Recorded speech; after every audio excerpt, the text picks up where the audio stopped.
우리 사경에는 편안함을 추구합니다. 하도 드시면서 편안함을. 네.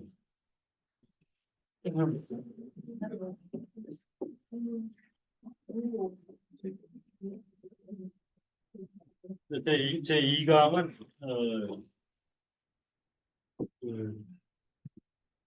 근데 이번 사경회의에 다루는 내용들은 어,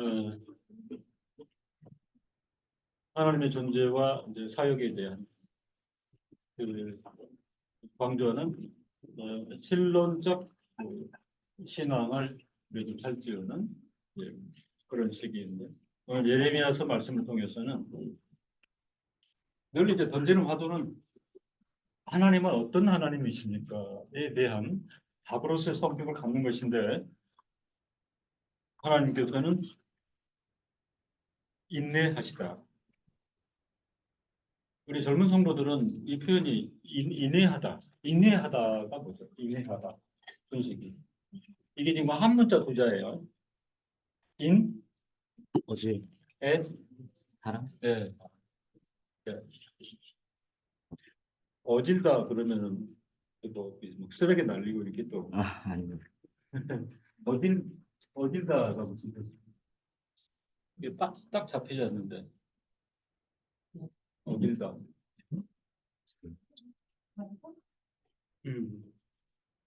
어딜 여지 어딜인 뭘로 이렇게 비교를 해야 돼요? 이게 무슨 지심, 측은 지심입니다. 아, 이해지 전도사님. 오해지. 오해지 전도사님. 죄송합니다. 네. 들어보셨죠? 그분은 성품이 어질다. 무슨 뜻으로 다가옵니까? 화를 내지 않는다. 화를 내지 않는다. 아니. 포용력? 포용력. 포용력. 네.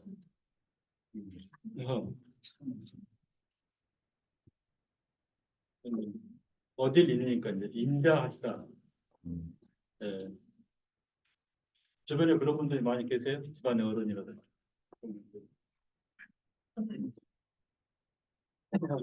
성균 자매님은 부모님께서 어디시죠? 부럽습니다. 내가 왜 이런 표현을 하지?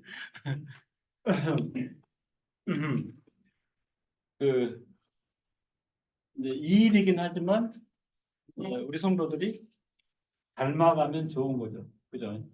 갈수록 그게 어른이 되어가면서 이제 그런데 이 표상이 하나님께서 제가 굳이 설명하는 것은 좀 피상적이다.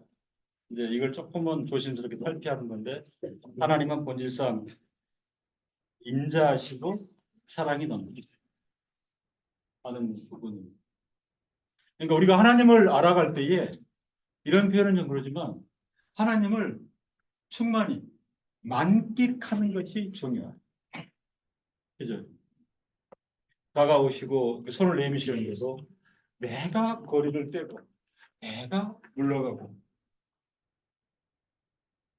그게 아니고 하나님께서는 인자하시고 사랑이 넘치신 분이다. 그리고 하나님께서는 오늘 에레미야서에서 공평하시다. 공평, 그죠? 공평. 세상을 살아가면서 하도 이 불공평함을 많이 우리가 체험하고 살기 때문에 영원하신 공평의 표준이신 하나님을 바라보게 되는 거예요. 조금 억울하더라도 견딜 수 있는 것은 하나님의 그 공평하심이 나를 부르고 있기 때문에 그래서 가끔은 손해를 보기도 한다. 그리고 그것 때문에 너무 가슴 아파하지 않는다. 성도로서 살아가면서 그 공평치 못함을 깨닫고 가끔 섭섭하기도 하고 그 원통하게 생각하는 일들이 분명히 있습니다. 이럴 때에 공평하신 하나님을 우리가 의뢰하게 된다. 그다음에 조금은 우리가 생각해 봐야 되는 테마가 그 에레미야에서 표현하고 있는 하나님은 정직하십니다. 그죠? 이 덕목은 대단히 중요합니다. 왜냐하면 하나님께서 거짓을 싫어하기 때문에 하나님 자신이 정직하신 하나님이시다. 그리고 콤마 해놓고 진리의 하나님. 이게 지금 이게 등식 관계인데요. 하나님은 어떤 분이신가? 인자하시고 사랑이 넘치시다. 하나님은 공평하시다. 정직하시다. 그러므로 진리의 하나님이시다. 지금 그 예레미야 9장은 그 요 논리가 성립이 되고 있어요. 하나님은 진리의 하나님이신데 그 진리의 하나님이라는 이 그 기둥을 또 받들고 있는 근거는 하나님은 인내하시다. 하나님은 공평하시다. 하나님은 정직하시다. 예레미야서 9장 23절로 24절 함께 우리 한번 읽어보겠습니다. 여호와께서 이같이 말씀하시되 지혜로운 자는 그 지혜를 자랑하지 말라. 용사는 그 용명을 자랑하지 말라. 부자는 그 무함을 자랑하지 말라.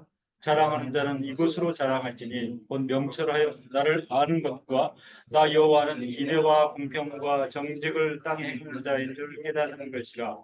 나는 이 일을 기뻐하노라. 여호와의 말이니라. 10장 10절에 오직 여호와는 참 하나님이시오 사실은 하나님이시오 영원한 왕이시니라. 이 10장 10절을 칼빈은 번역하기를 여호와 하나님은 진리시오 여호와 그는 생명이시오 만대의 왕이시라. 그러므로 핵심을 앞에 이렇게 번역했는데 하나님은 진리이시다. 엘로헤 에멧 이렇게 그 정의를 하고 있습니다. 하나님은 자체로 진리이시다.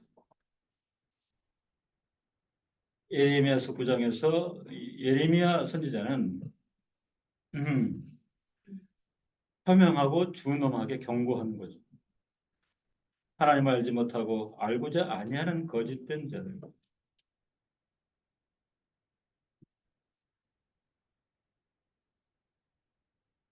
예레미야 선지 예레미야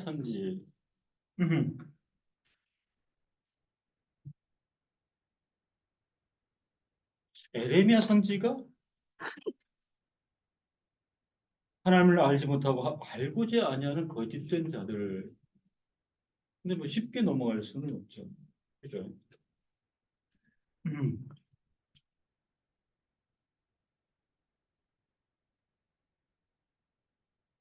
그 결국은 남왕국 유다 백성들에게 그러니까 유다 백성들이 하나님을 모릅니까? 모두 다 하나님을 거부하는 자들입니까? 그렇지 않죠. 그죠? 그런데 지금 하나님을 알지 못하고 알고자 아니하는 거짓된 자들로 단정을 하고 있죠. 그렇죠. 예. 그 하나님의 그 부르심을 받아서 어제도 이사야 선지, 예레미야 선지의 인간됨에 대해서 얘기를 했는데요. 사실 예레미야 선지자는 정서적으로 훨씬 더 여린 사람, 그죠? 눈물도 많고 도망하여 숨고 싶고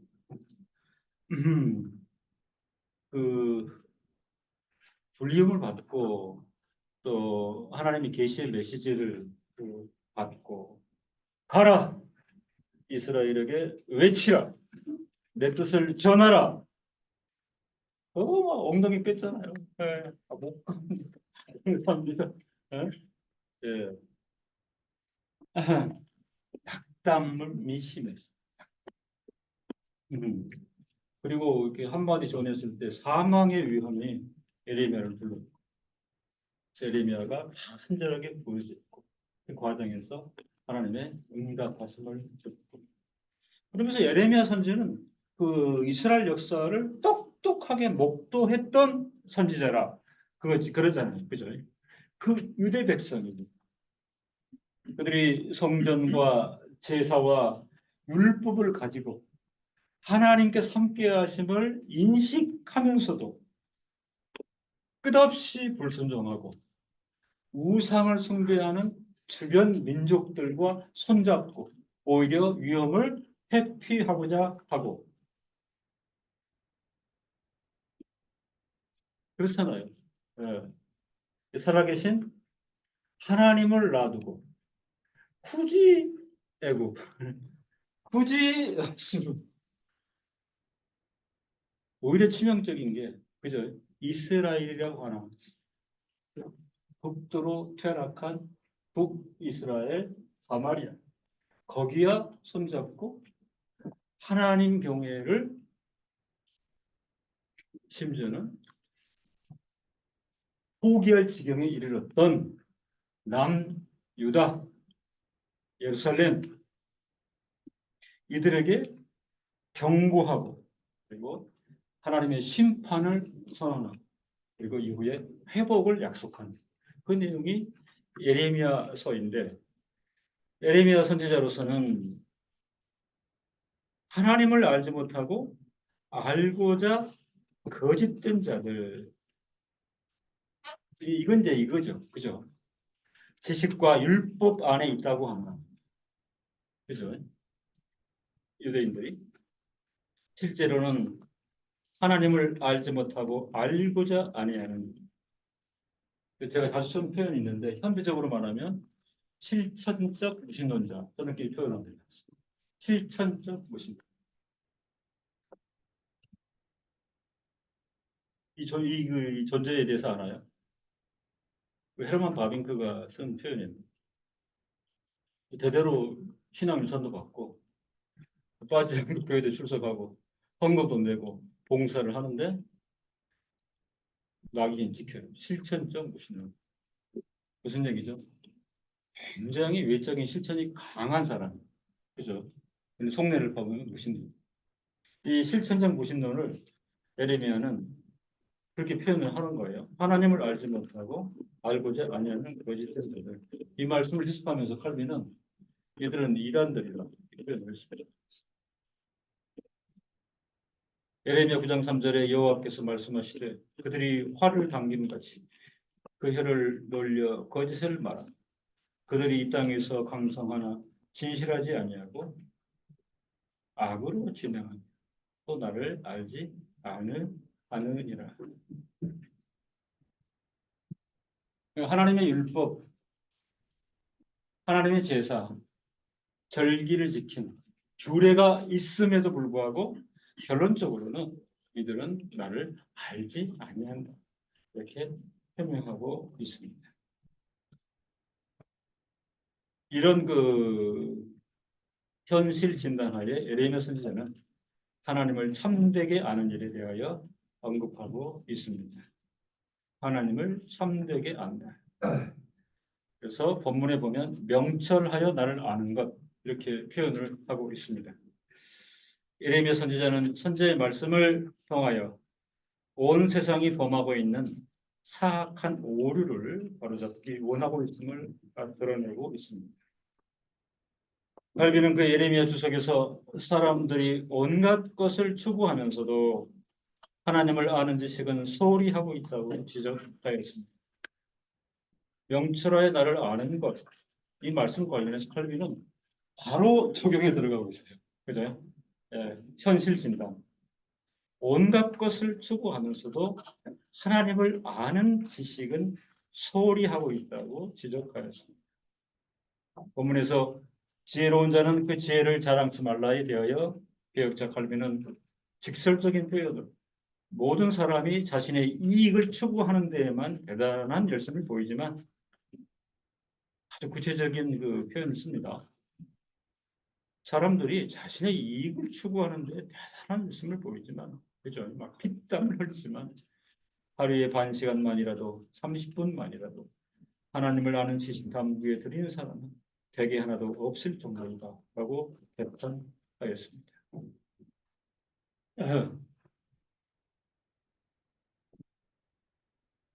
감이 오죠. 그죠? 네.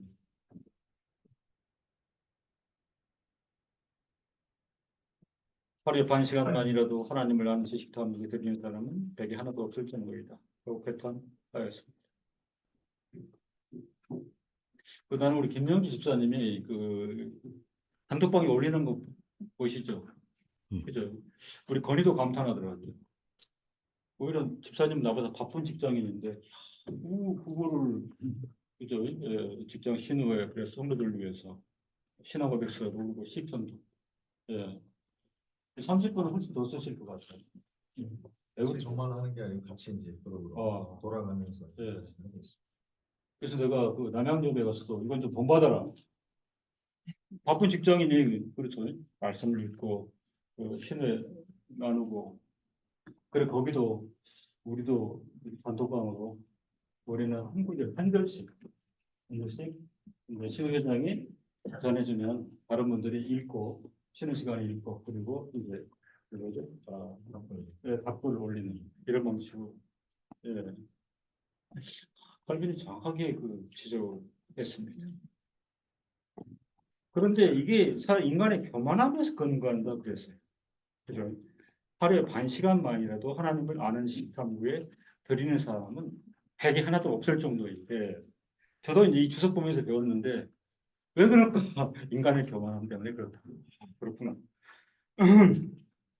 인간의 교만함에서 근거한다고 그런 보았습니다. 사람을 깊이 탐구한 교육자는 그렇죠. 칼빈에 대해서 여러 가지 우리가 표명할 수 있는데 칼빈만큼 그죠. 사람에 대해서 탐구한 신학자. 네. 조심스러운 얘기인데요. 아주 유명하다던 신학자, 유명하다는 부흥사 이런 분들의 행태를 쭉 볼 때에 가끔 제가 교회에서 들은 얘기인데 이분이 말씀 지식도 능하고 그다음에 그분의 신학 체계도 굉장히 깊은데 내가 볼 때 이분은 사람에 대한 이해가 적은 것 같다. 그렇게 판명할 수 있는 분들이 되게 많아. 어찌 그분은 다른 세상에 사는 것처럼 동시에 살아가면서 교회도 열심히고 신학에도 열심히고 집회에도 열심히고 이러는데 조금 이렇게 보면 이분이 사람에 대한 이해가 좀 없다. 사람을 잘 모른다. 근데 우리 칼빈 선생은 누구보다도 사람에 대한 탐구가 깊었다. 이렇게 보는 거죠. 그분이 하루에 반 시간만이라도 하나님을 아는 지식 탐구에 들이는 사람은 백이 하나도 없을 정도이라고 개탄했는데 인간의 교만함에서 근거한다. 하나님께 집중하고 하나님 말씀을 깊이 읽으며 기도할 수 있는 자세는 하나님 앞에서 인간의 겸비함이 근거가 되어야 한다. 지금 하나님을 참되게 아는 일 이렇게 설명했습니다. 그래서 우리 어린 성도들도 이 시간 이후에는 겸비한 자세를 유지하면서 하루에 일정 시간 말씀을 읽고 또 단톡방에도 올라오잖아요. 그 말씀도 읽고 기도하는 그런 어떤 좋은 습성을 기르는 것을 촉구합니다. 네. 준식이 할 수 있겠어요? 내가 무섭게 지금 접근하는데 민식이 할 수 있겠어요? 네. 네. 네. 좀 녹음이 됩니다. 민식이 멋졌어요. 네. 하나님 우리가 참되게 알기를 원하는데 개혁자 칼빈은 이 길을 제시를 하고 있습니다.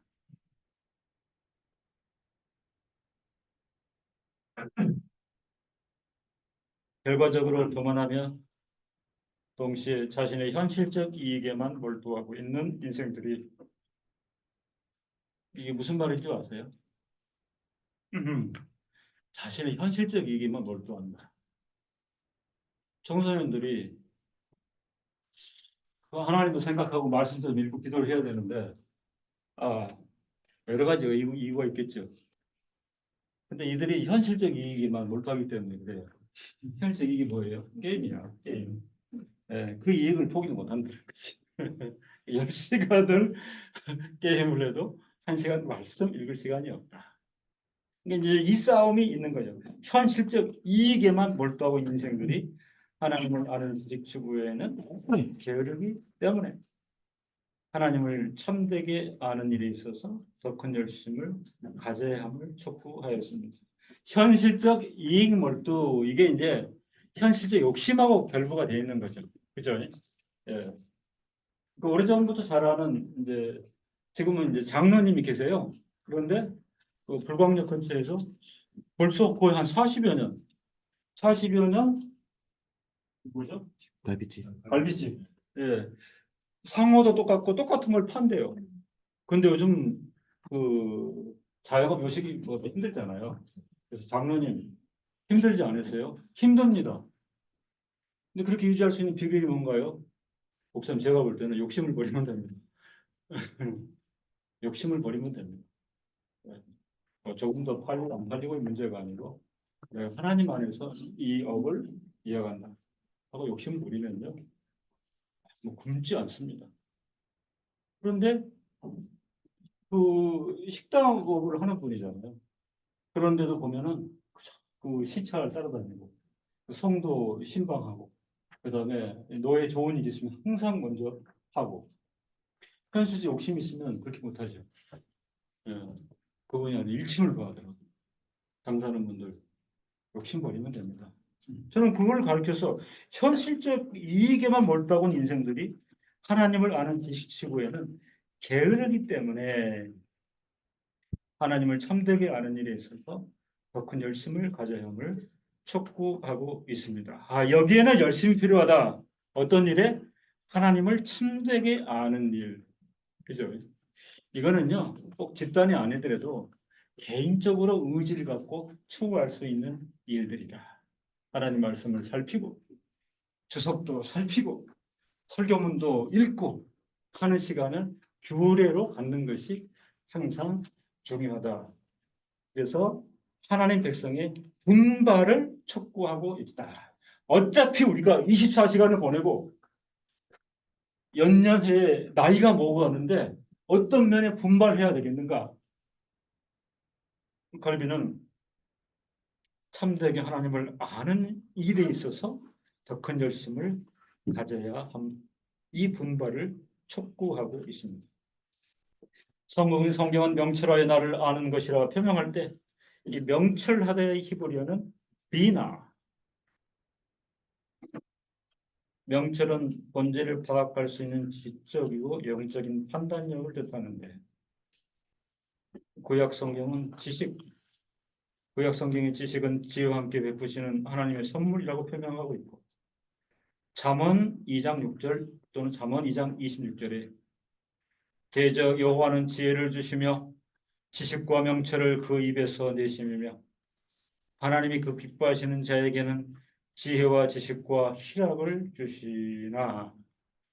택한 백성의 심령을 하나님께서 감동하시고 어루만지시면 하나님께서 풍성한 것으로 주시는데, 그죠? 지혜를 주시고 지식과 명철을 그 입에서 내심이며 기뻐하시는 자에게 지혜와 지식과 희락을 주시나. 그래서 그 말씀을 맡은 목회자로서는 성도 전원에게 하나님의 이 기뻐하시는 선물의 은사가 풍성하여져서, 그죠? 여러분들이 하나님을 명철하여 참되게 아는 일에 진보를 이루시고 지혜도 얻고 지식이 충만해 가기를, 그죠?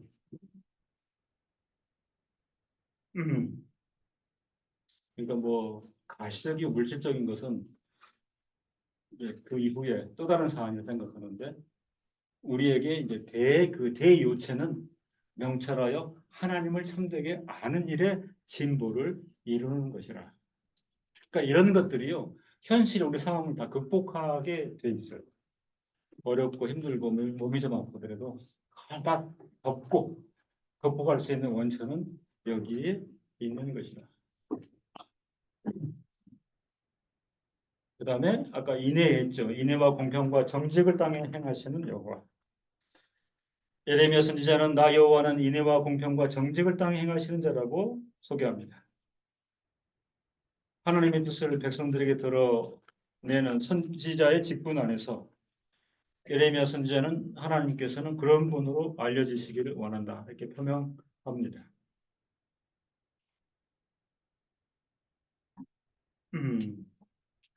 다시금 이제 근본적인 또 화두를 던집니다. 하나님께서는 어떤 분이신가에 대한 좀 답을 찾아보는 거, 그다음에 하나님에 대한 참 지식이 무엇인가에 대한 답을 예레미야서를 통해서 살펴보는 것입니다.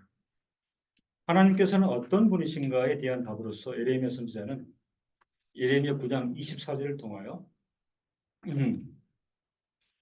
여호와 하나님의 중요한 존재와 본질, 존재의 분별과 사역에 대해서 언급을 하고 있습니다.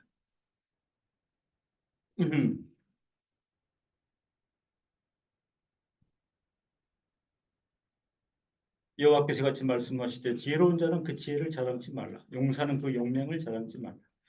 부자는 그 부함을 자랑치 말라. 자랑하는 자는 이것으로 자랑할지니 곧 명철하여. 이 부분입니다. 나를 아는 것. 나 여호와는 인애와 공평과 정직을 땅에 행하는 자인 줄 깨닫는 것이라. 나는 이 일을 기뻐하노라 여호와의 말이냐. 그러니까 23절에 그 세상적인 것은 그 밖에 그 외에 이렇게 표명을 했잖아요. 그래서 지금 여기 전제를 아예 깔잖아요. 그 23절에 보여? 지혜로운 자는 지혜를 자랑치 말고, 용사는 용맹을 자랑치 말고, 부자는 그 부함을 자랑치 말로. 그러니까 이거는 하나님을 명철하게 참되게 아는 일과는 별 관계가 없는 것이다. 그죠? 같이 있는 그런 뜻입니다. 근데 이제 세속 기복 신앙이 성하다 보면 이런 게 앞장설 수가 있어요. 그죠? 교회 안에서 떳떳하고 막 큰 소리 치고 그게 뭐 영맹인지 부요함일지 있는데 이거는 이제 전도되어 있는 상황이죠. 그런 것들을 오히려 감추라, 감추라. 저는 그 네덜란드의 그 개혁교회의 어떤 그 정신이 다 그런 건 아닌데요.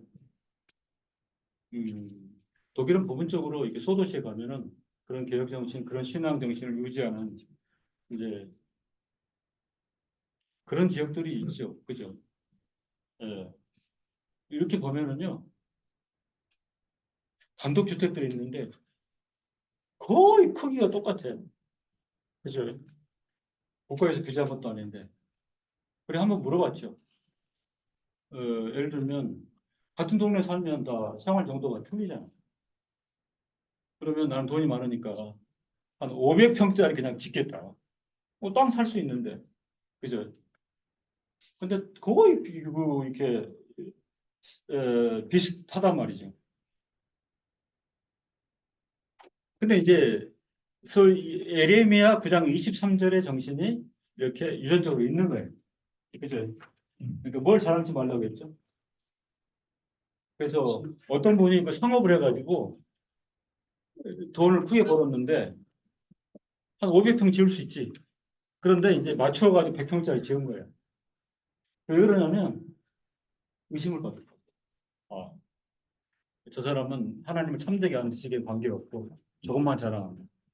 그다음 두 번째, 돈은 제대로 정상적으로 벌었나? 골치가 아파가지고 똑같이 짓는다고. 흑인. 튀지 않는 거죠.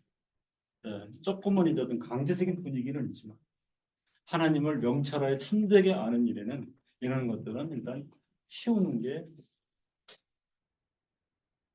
그렇게 지금 저는 인식을 합니다. 그러면서 이제 칼빈은 늘 그랬듯이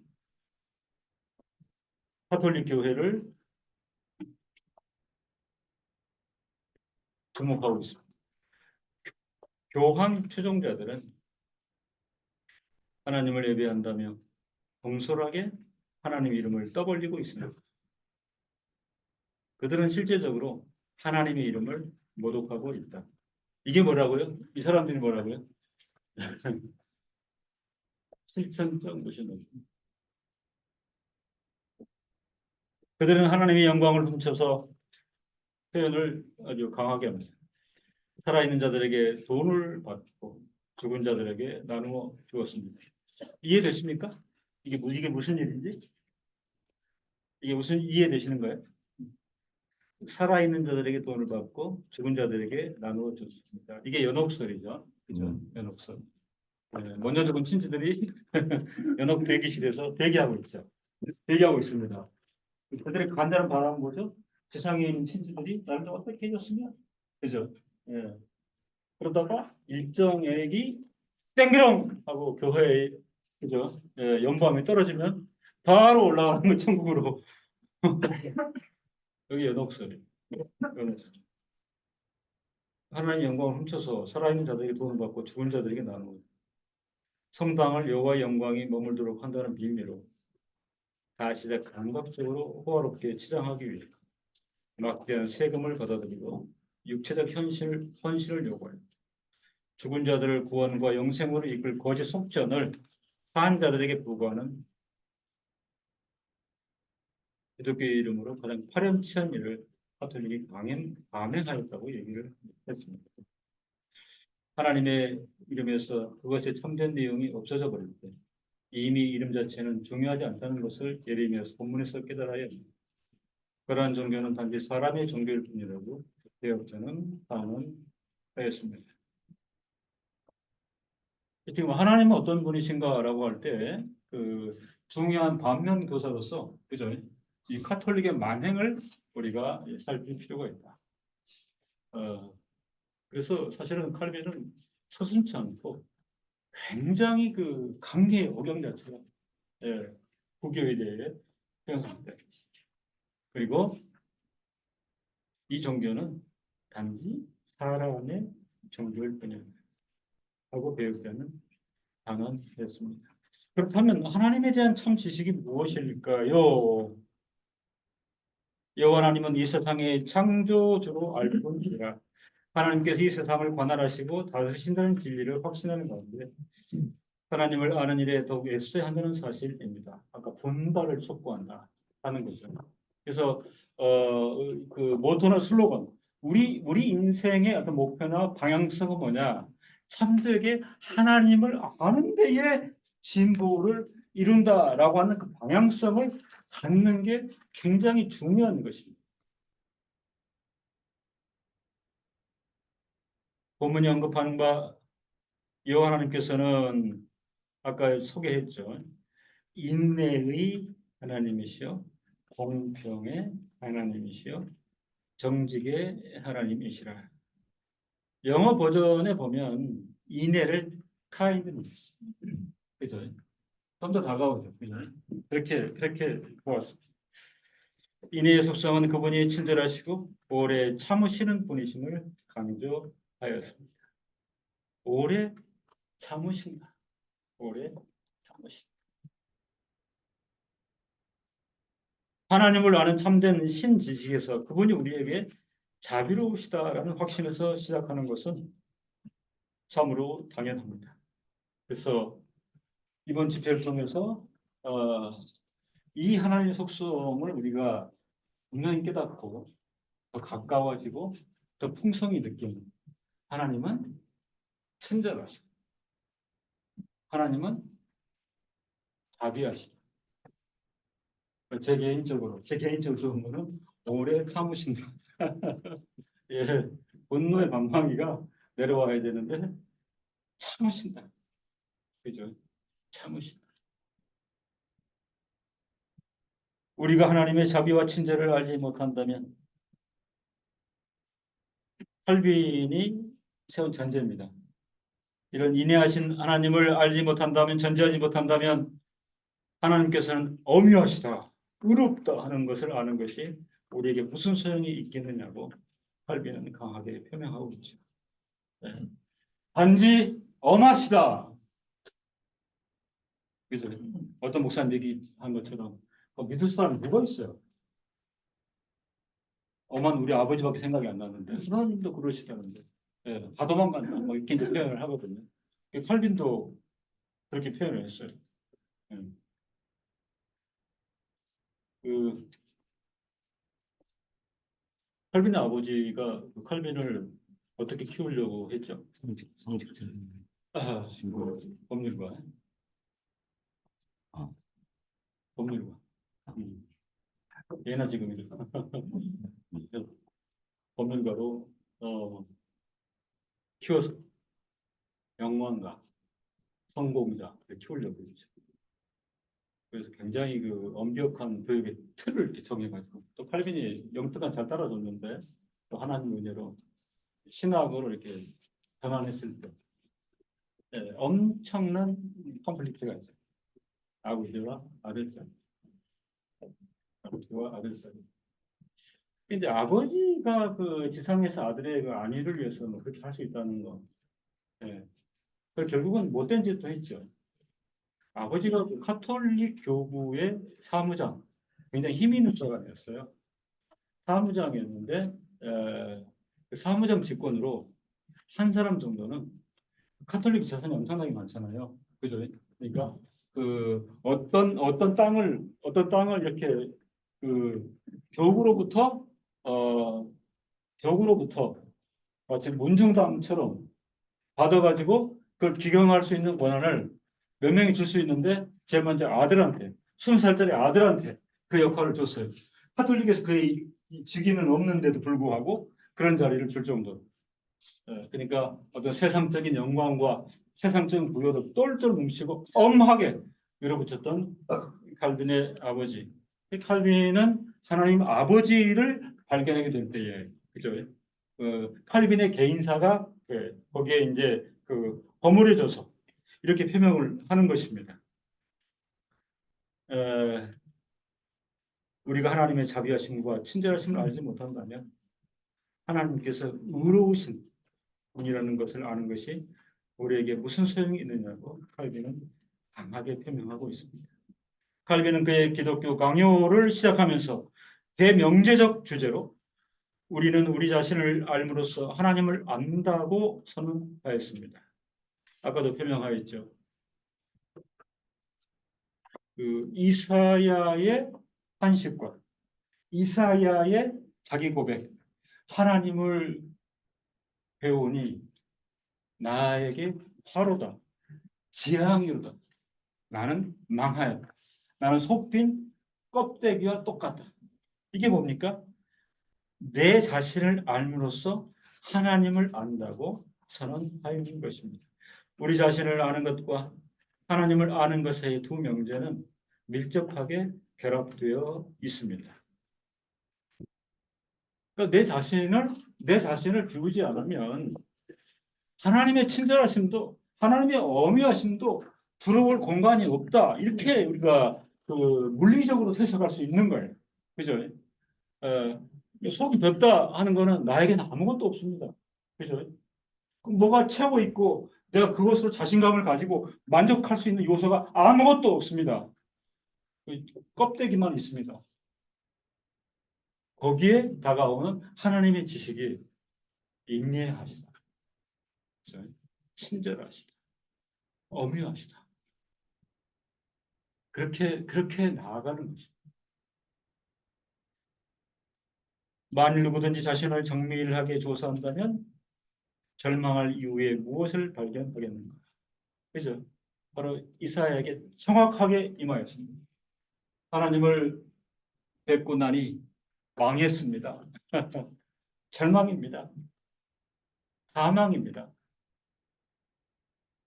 우리 성도들도 이렇게 그 인생 과정에서 경중의 차이는 있지만 이런 경험이 있을 거예요. 그죠?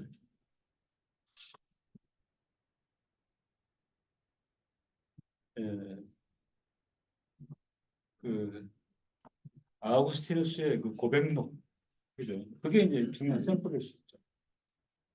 샘플일 수 있죠.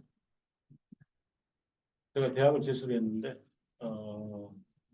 정시에 봐갖고 그게 실패를 했어요. 그래서 우리 담임 선생님이 이 실패 역사는 이 학교가 생긴 이후로 가장 참혹한 실패다.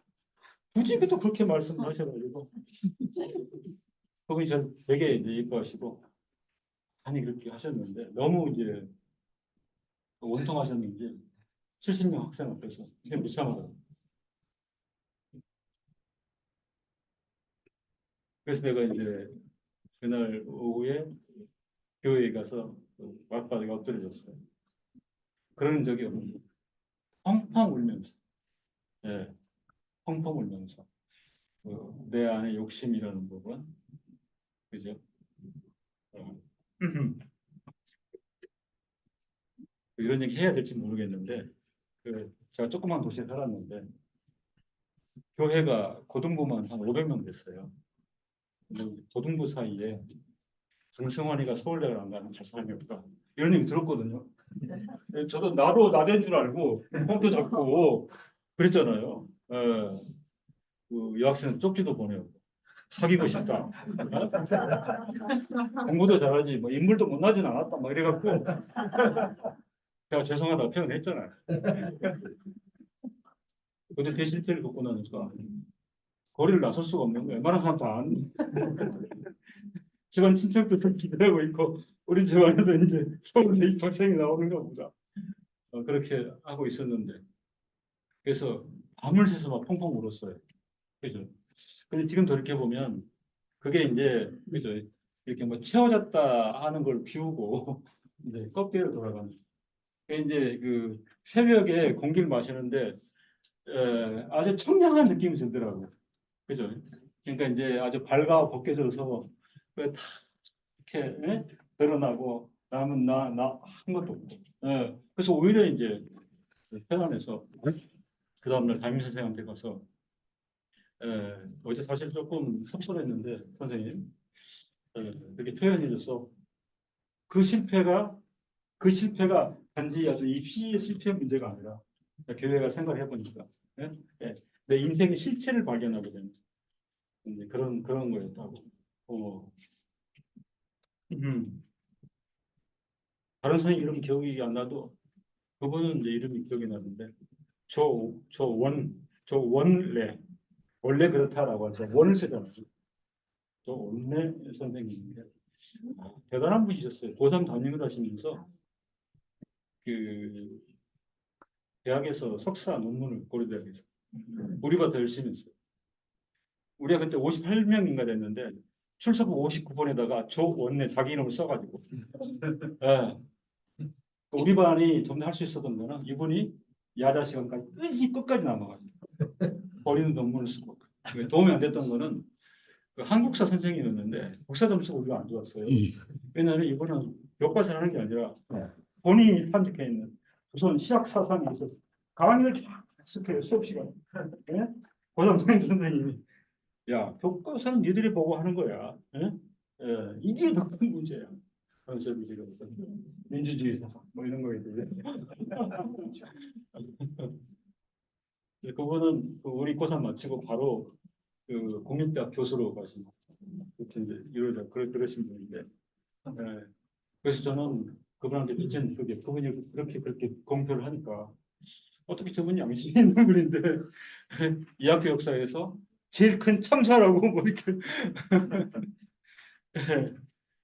도움이 되었던 그런 표현입니다. 그래서 나 자신을 정밀하게 조사해 보면 절망할 이유 외에 무엇을 발견하겠는가? 그러니까 그 신앙 역사에서 이런 역사가 있는지를 체크해 봄직한 그런 말씀의 내용인 것입니다. 이 상황에서 하나님께서 자신의 임의하심으로 우리를 끌어당기지 않으시면 우리 모두는 그분에게서 멀어지고 저주에 떨어지게 될 수밖에 없을 것입니다.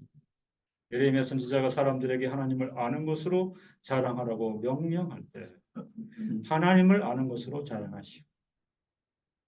하나님의 속성으로 카인드 인내를 먼저 말하고 그죠? 순서를 그렇게 얘기해.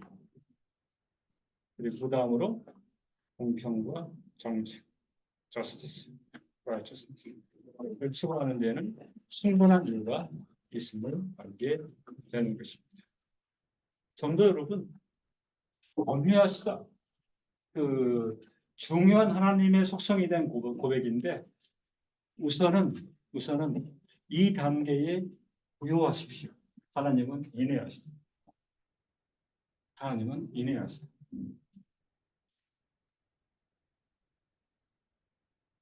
성령의 감화를 통해서 이 하나님의 속성으로 우리가 부여하게 되는 것이 중요합니다.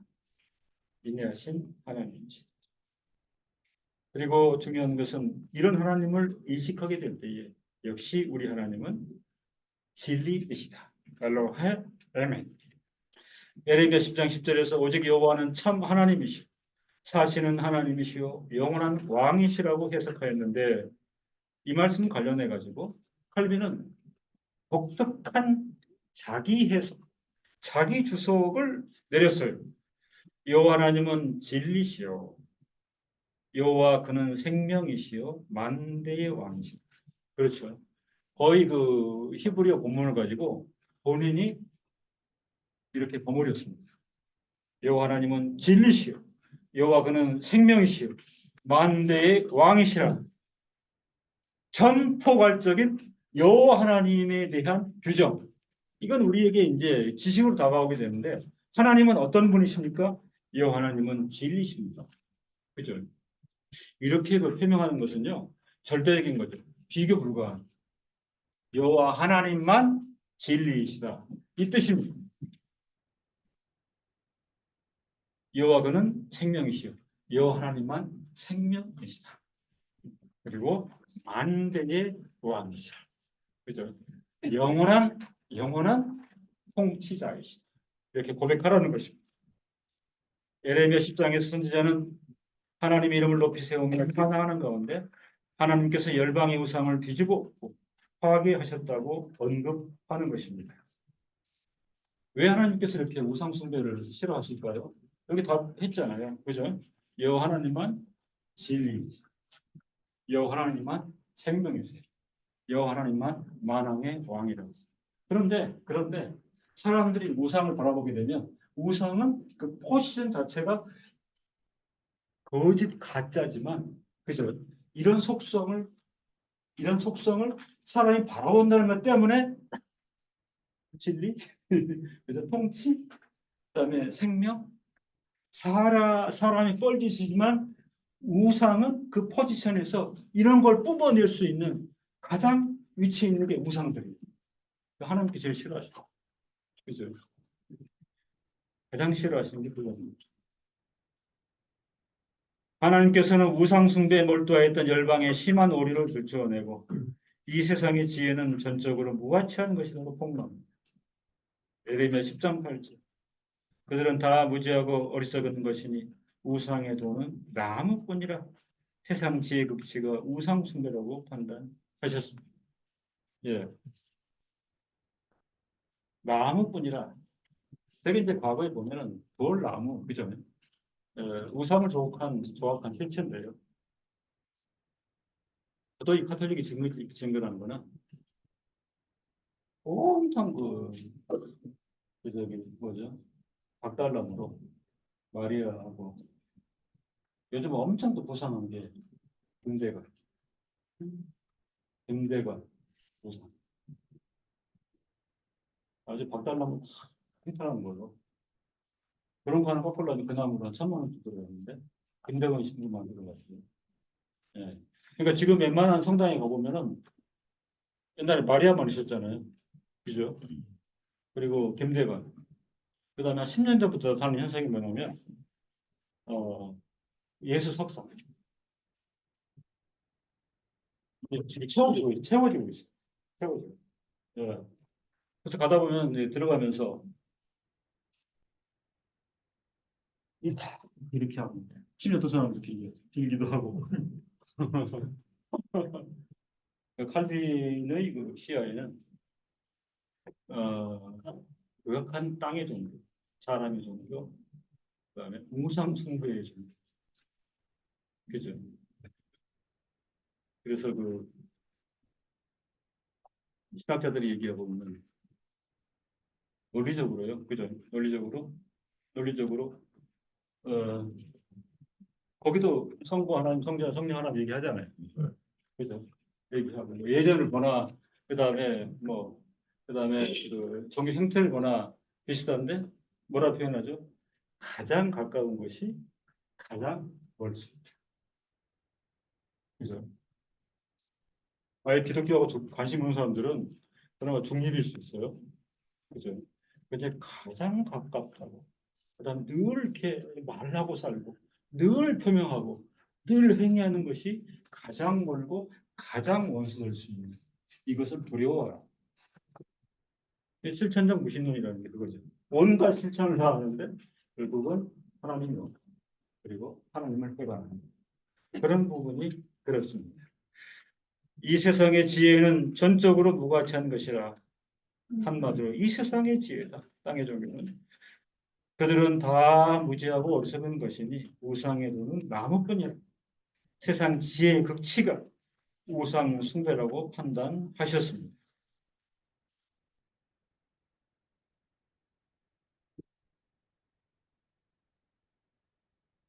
우리 교회가 십자가를 안 세웠어요. 그죠?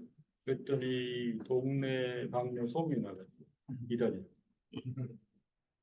네. 어디 봐도 뭐 십자가 없죠. 여기도 없고. 네. 이 지향성 때문에. 그런데 막 교회들 중심으로 독일은 이상해. 예? 예. 예, 그 상징을 표상이니까. 그렇죠.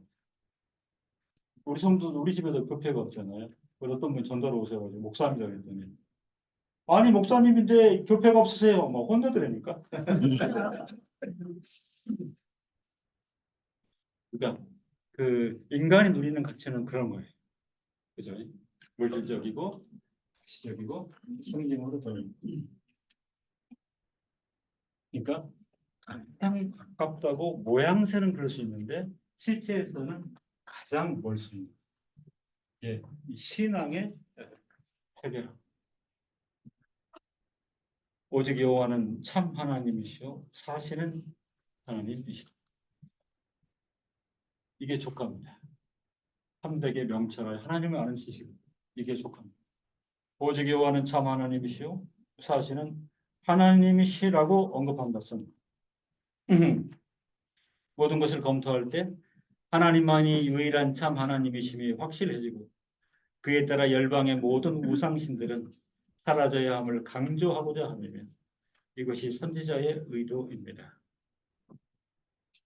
곧 하나님께서는 열방의 모든 거짓 우상들을 멸하시며 하나님의 위엄이 나타날 때 그 광채로 인하여 이 세상에서 칭송을 받던 모든 것들을 몰락하게 된다고 선지자는 선포합니다.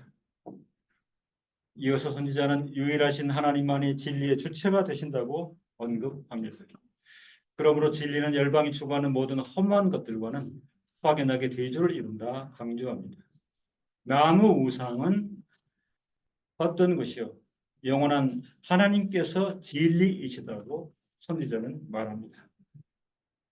에스겔 6장 12절 13절에 보면 내 진노를 그들에게 이룬적 그 죽임당한 시체들이 그 우상들 사이에 제단 사이에 각 높은 고개 위에 모든 산 꼭대기에 모든 푸른 나무 아래에 무성한 상수리 나무 아래 곧 그 우상에게 분향하던 곳에 있으리니 내가 여호와인 줄을 너희가 알리라.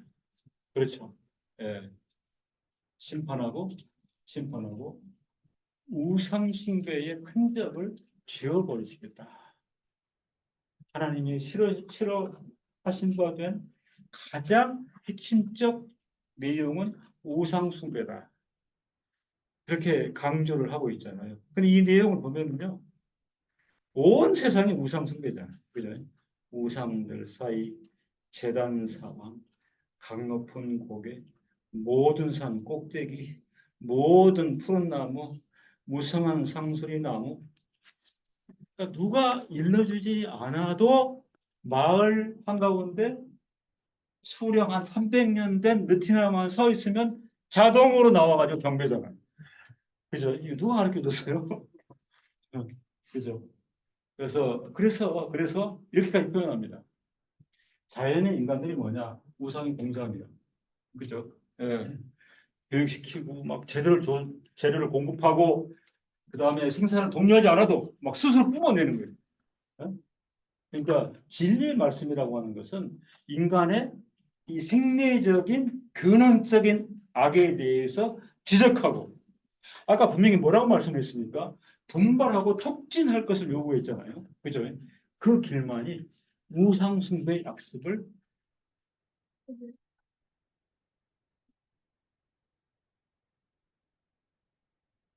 우리 할머니 얘기 여러 번 했는데 한 번만 더 할게요. 섬에서 사셨는데 섬은 특별히 우상이 굉장히 그죠? 섬의 지형이라는 게.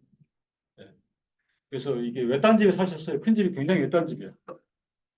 배에서 내려가지고 한 10리 걸어가야 되는데 옛날에는 막그 진흙 단계 10리 걸어가는데 운동화 신잖아요. 그러면 한 발 떼면은 이게 붙어가지고 이렇게 그럼 이걸 떼야 돼. 그러니까 그 항구 내리면 사금팔이 같은 거 하나 두 개 주워. 그래가지고 한 발 가가지고 떼어내고 떼어내고 한나절 걸려서 이제 그 집에 가게 되는데 보면은 특별히 곡식을 이렇게 올려놓으시고 그죠? 올려놓으시고 그리고 아침 한 4시에 이제 장화수 써놓고 이제 당산나무에서 이렇게 이제 밀고 그게 이제 일이에요. 그 뭐 할머니 이걸 또 어디서 배우셨어요? 이걸 배워서 아니.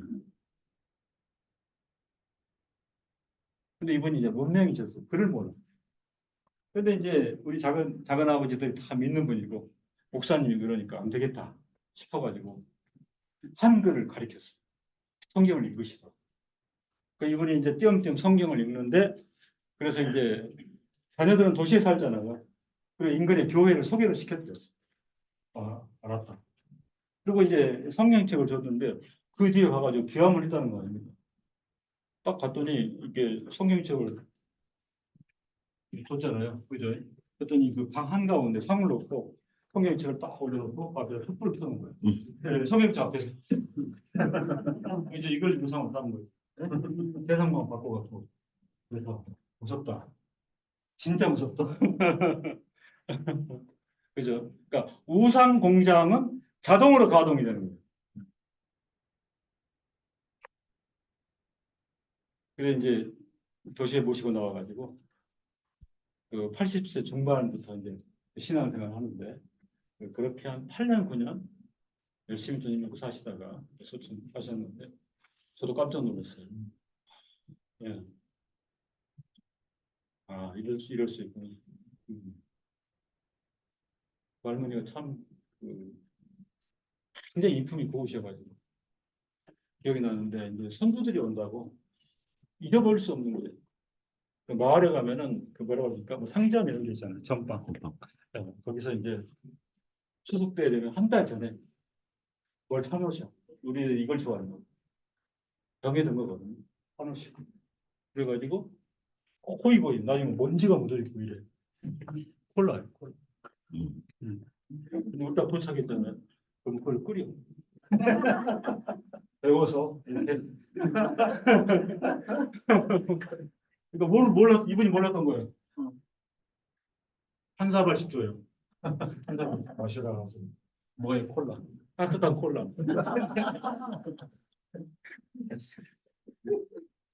그때는 딱히 뭐 시원하게 할 수 없잖아요.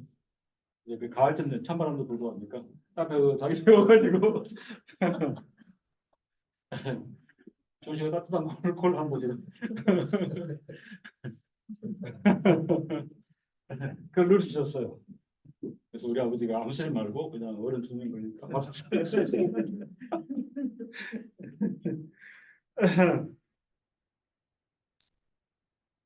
그 그러니까 이제 우리 젊은 세대들은 MZ 세대들은 목사님 그 현대 문명으로 점철된 이런 세상에서 나무 우상, 예? 무슨 당산나무 안 그렇다니까. 미래를 위해서 뭐라도 붙잡아야 되면은 다 가게 돼 있어. 그죠? 그러니까 지금 우상 산업이 본물을 이루고 있죠.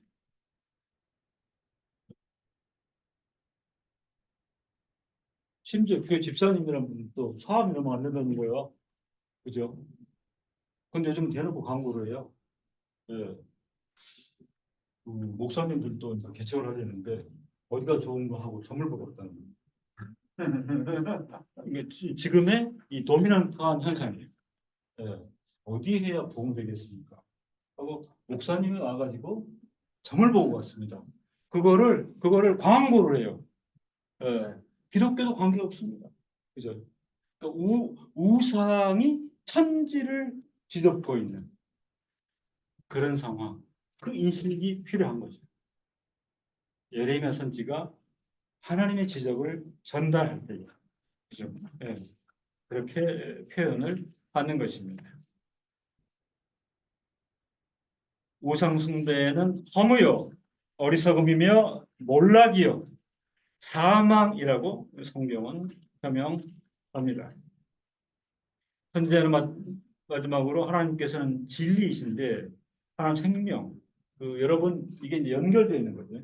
진리가 생명이고 참 생명은 오직 진리 위에서만 성립이 된다는 그 도식입니다. 그래서 오직 여호와는 참 하나님이시요 사실은 하나님이십니다. 비록 하나님 자신은 우리에게 불가해 하시지만 그렇죠. 여전히 하나님은 불가해한 하나님이시지만 그 영광을 우리 눈앞에 펼쳐 놓으실 뿐만 아니라 당신의 방식으로 그러죠. 당신의 방식으로. 그 방식 중에 하나가 뭔가요?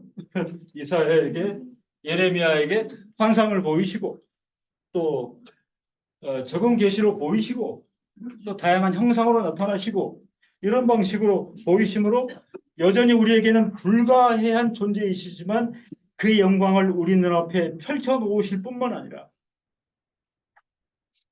사도 바울이 언급하는 대로 생명의 주관자로서 생명에 관한 모든 것을 일반 은총으로 보이신다. 이것도 유비 아날로기아인데 하나님의 생명의 하나님이시다라고 하는 증거 중에 하나가 뭐냐? 일반 은총으로 우리에게 베푸신다 하는 것입니다. 그죠? 저는 이것을 좀 우리가 광역하게 일반 은총을 생명 현상의 전부라 이렇게 표현하는 거죠. 그렇잖아요. 뭐 우주, 외계, 은하계 이 존재하잖아요. 태양계, 달, 오묘한 공전과 자전과 위치, 그죠? 그리고 온갖 원소를 뿜어내거나 빨아들임으로써 이 지구의 일반 운송 환경이 돌아가도록, 그죠? 인공위성 궤도를 돌고 하는 그 시스템도 저는 일반 운송에 큰 사람이 발견했을 뿐이죠. 이게 생명 현상의 모든 주체가 하나님이 되시는 거예요. 그렇죠? 지금 이 공간 안에 산소, 목숨 어떻게 되죠? 상상이 되시죠? 예. 공짜로 뭐 우리는 흡입하잖아요. 공짜인지 모르겠어요. 그죠? 그리고 지금 저도 계속 물을 마시는데 아까 생명 현상이라고 했잖아요. 그죠? 김현 교수님이 어떤 표현을 썼냐면 그 요즘은 크리에이티브 말, 그죠? 자꾸 창조라는 말을 이제, 그죠? 사람한테 갖다 붙이는 거예요. 어떤 지력이나 능력 관리를 자꾸 사람한테 붙이려고 해요. 이게 뭐죠? 이제 경환이 그게 다라니까 자꾸 이제 이게 넘보는 거잖아요. 그죠? 그 뭐예요? 호모 데우스. 이건 피해야 되는 표현인데 전 세계를 그렇게 또 명제잖아요. 호모 데우스. 그러니까 지금 인간의 기고 만능과 교만이 하늘을 찌르는 거죠. 그래서 그분이 화가 난 거지. 그래서 굉장히 엄중한 얘기를 하셨는데 사람이 신이라고 사람이 하나님이라고 막 요즘은 막 대놓고 막 던지잖아요 표현을. 제가요 사람이 하나님이라고 한다면 믿어주겠는데 이 정도 한 믿어주겠어요. 물과 같은 걸 만들어내시 가능할까요? 이 물을 원료로 삼아서 하지만 이 물을 사람이 만들어낼 수 있을까요? 물을? 가능해요? 그분이 그랬어요. 이걸 만들어. 그런데 많은 시도가 있었어요. 이 물과 같은 물질을 만들어내는 한번 담궈보려고 했죠. 그죠? 예. 근데 근원수를 만들지 못해. 음.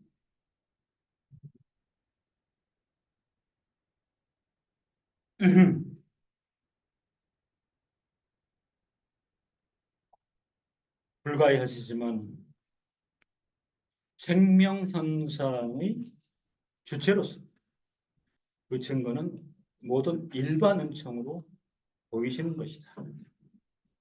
사도행전 14장 17절에 그러나 자기를 증거하지 아니하신 것이 아니니 또 너희에게 하늘로서 비를 내리시니 결실기를 주시는 선한 일을 하사 음식과 기쁨으로 너희 마음에 만족해 하셨느니라 하고 바울은 눈먼 소경들이라도 하나님을 더듬어 찾아낼 수 있다는 것을 고백하고 있습니다. 사도행전 17장 27절에 바울은 이는 사람으로 하나님을 혹 더듬어 찾아 발견케 하려 하시미로되 그는 우리 각 사람에게서 멀리 떠나 계시지 아니하도다. 바울은 사람이 자신에 대해 세밀히 살피면 반드시 하나님을 발견하게 된다고 언급하고 있습니다. 사도행전 17장 28절에 우리가 그를 힘써 살며 기동하며 있느니라.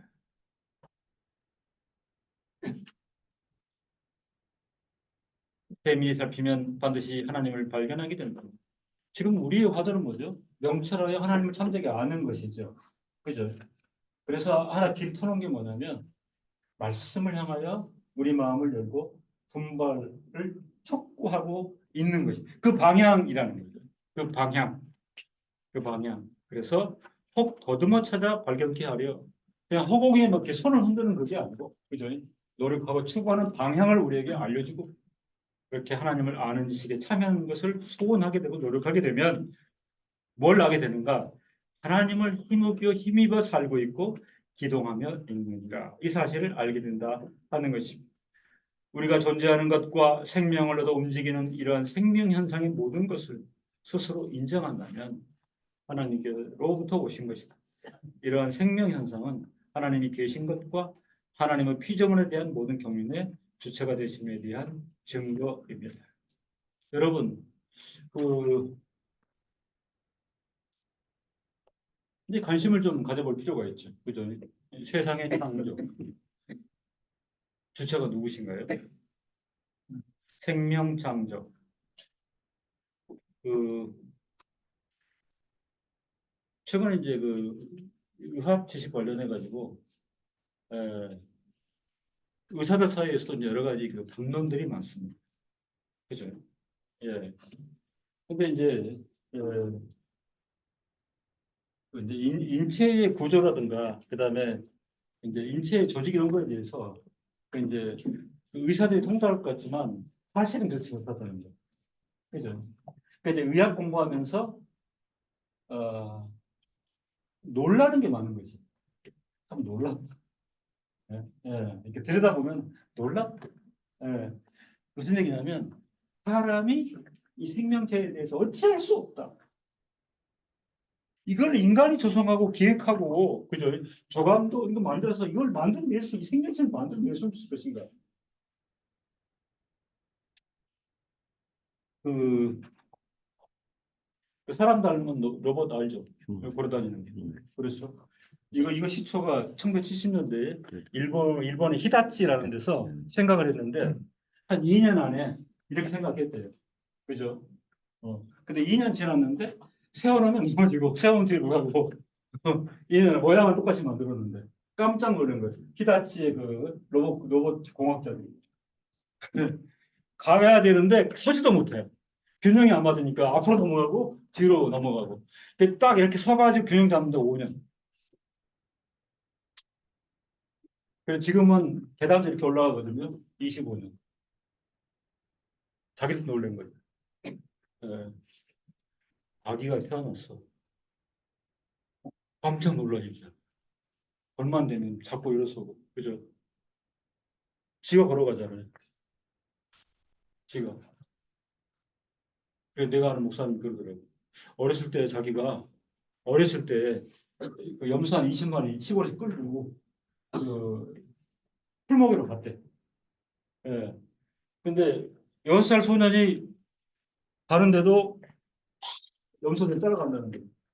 자기가 어렸을 때 뭘 깨달았냐면 염소들이 날 졸졸 따라오고 순종하는 이유는 지들이 볼 때 지들은 4발로 가고 있는데 앞에 누가 2발로 가는 거야. 어?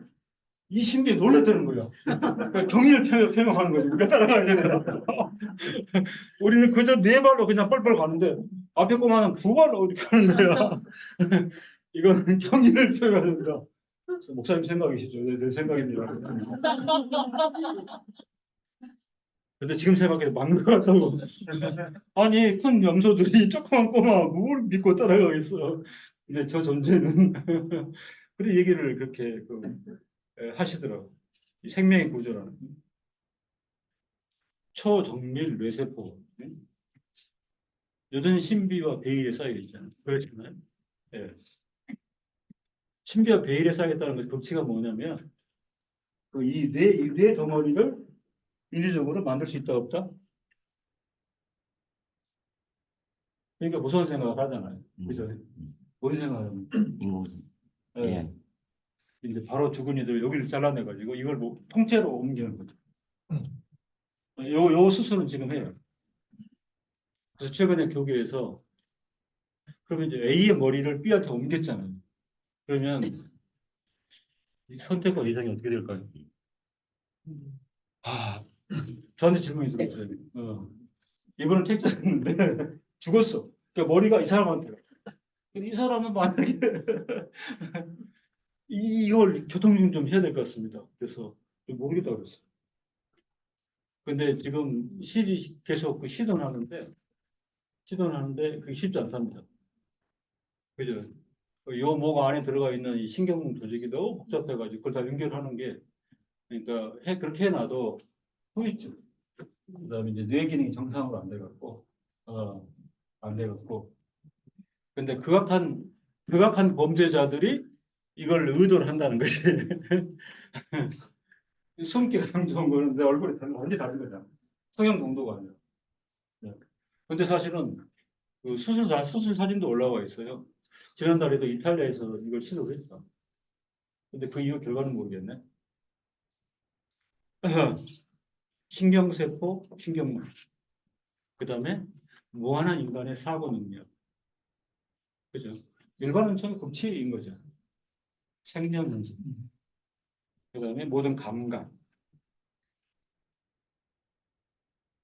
이 혜택에 있어서 인간은 할 말이 없는 인간은 할 말이 없는 그래서 그를 힘입어 살며 기동하며 있느니라 이렇게 표현하는 것입니다. 그렇기 때문에 생명 현상의 모든 걸 스스로 인정할 수 있다면 살아계신 하나님, 진리의 하나님, 그의 경륜을 단지 반복 경유할 수밖에 없는 것이다. 힘입어 사는 것의 유일한 근거는 하나님의 존재와 사역입니다. 이렇게 인간의 생명이 작동되어지는 것은 살아계신 하나님의 살아계심을 증거하는 확고한 지표입니다. 예, 이 강을 정리하면 하나님께서는 끝없이 친절하시고 끝없이 자비로우십니다. 하나님께서는 엄밀하신 본질을 소유하셔서 공평하시고 의로우십니다. 친절하고 자비로우신데 공평하시고 의롭지 않다. 이것도 불안해요. 그렇잖아요. 예. 됐어. 다 눈 감아주면 이 하나님도 무서워서 못 믿는 거지. 안 그럴까요? 그런데 끝없이 공평하시고 끝없이 의로우시다.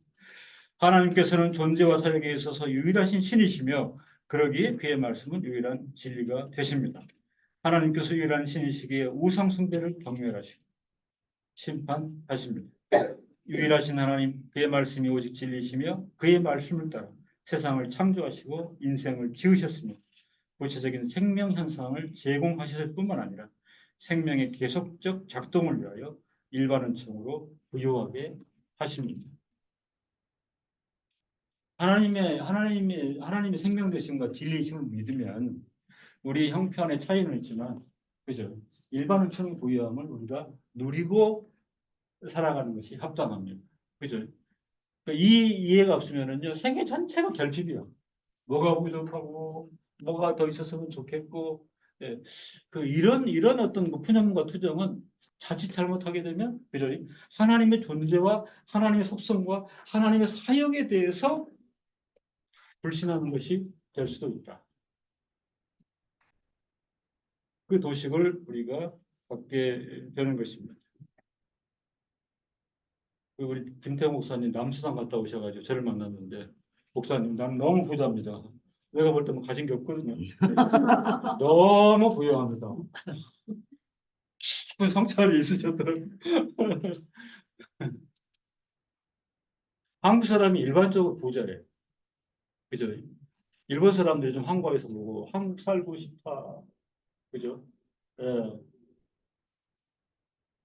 한국이 너무 부유한 거. 근데 우리는 잘 못 느끼죠. 그죠?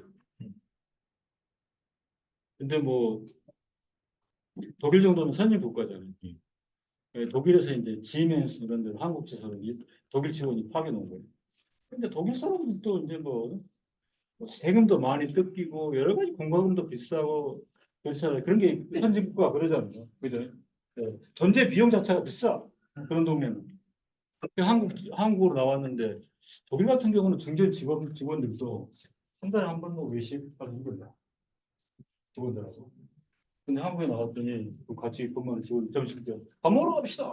네? 그래가지고 뭐 있으시면 뭐 먹고 싶은 거 그 다음날 또 먹으러 갑시다. 그리고 술을 낸다 그러고. 그래 그분이 깨달았다. 네. 최고의 선진국이다. 매일 외식을 하네. 그리고 물어봤다는 거예요. 그래 괜찮아요. 아이 뭐. 그리고 어떤 회사는 또 뭐죠? 법인카드 줘가지고 그걸로 하고. 우리는 그런 게 없는데. 이 나라는 정말 부유함의 극치인 나라다. 매일 밖에 나가서 밥을 먹고 예. 서로 내있다 그러고 그게 가능한 나라. 부유한 은혜를 하나님께서 우리에게 분명히 주신 것을 저는 믿고요. 확실해요. 예. 그래서 하나님께서 우리에게 촉구하시는 살아계신 하나님을 아버지로 섬기는 우리로서는 이 하나님을 세세토록 예배하며 찬송하는 것이 지극히 마땅하다 하는 것입니다. 예. 기도하고 마치겠고 잠깐 소개하는 시간을 갖도록 하겠습니다. 기도하겠습니다. 하나님께서는 인내하신 하나님이십니다. 공평하신 하나님이십니다. 정직하신 하나님이십니다. 우리가 우리의 허물과 죄를 인식과 고백할 때 우리 자신에 대해서는 절망하고 환멸을 느낄 수밖에 없습니다. 진리를 언급할 때 오직 하나님께서만 진리이심을 고백합니다. 하나님 아버지 유일하신 진리 하나님이심을 고백할 때에 우상 숭배적 삶의 내용이 가장 치명적인 죄악임을 깊이 인식하며 우상 숭배적 삶의 행태가 있다면 깨끗이 깨닫고 청산케 하옵소서. 하나님의 요구하심이 분명할진대 더욱 하나님의 진리에 집중하고 하나님을 경배하는 일에 더욱 분발하게 하옵소서. 예수 그리스도 이름으로 기도합니다. 아멘. 이강을 마치겠습니다. 네. 저희가 식사는 12시네요. 제가 어제 우리 두 분만 소개하고 소개를 안 한 분들이 많은 것 같아요. 그래서 저희 이번 주일날 우리 설교하실 양양에서 지금 목회를 준비하고 있습니다. 우리 아까 저희 강의할 때 가진 게 너무 없으시지만 너무 부양이 하신다는 김태고 목사님과 그 세 자녀분들 같이 설교하시는 것 같습니다.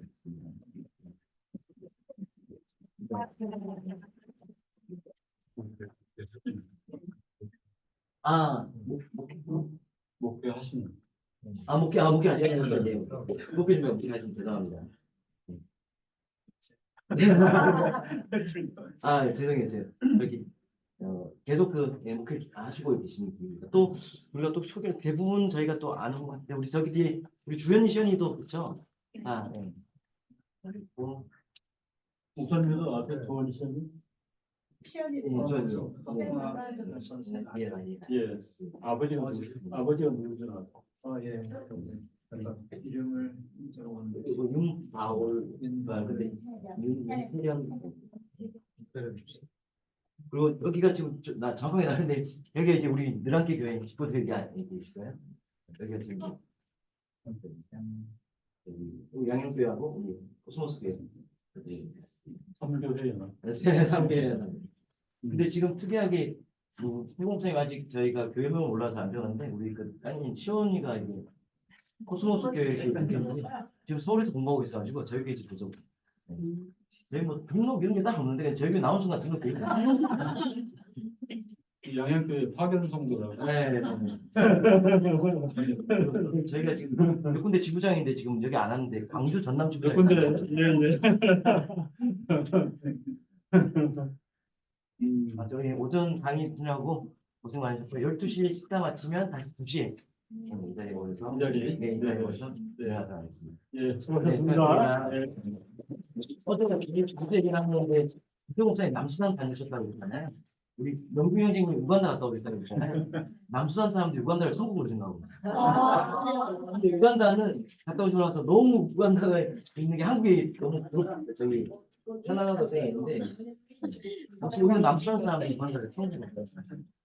영준이들도 우간다 갔다 오셔가지고 난 언제 갔는데 저는 근데 거기 저는 한국에 바로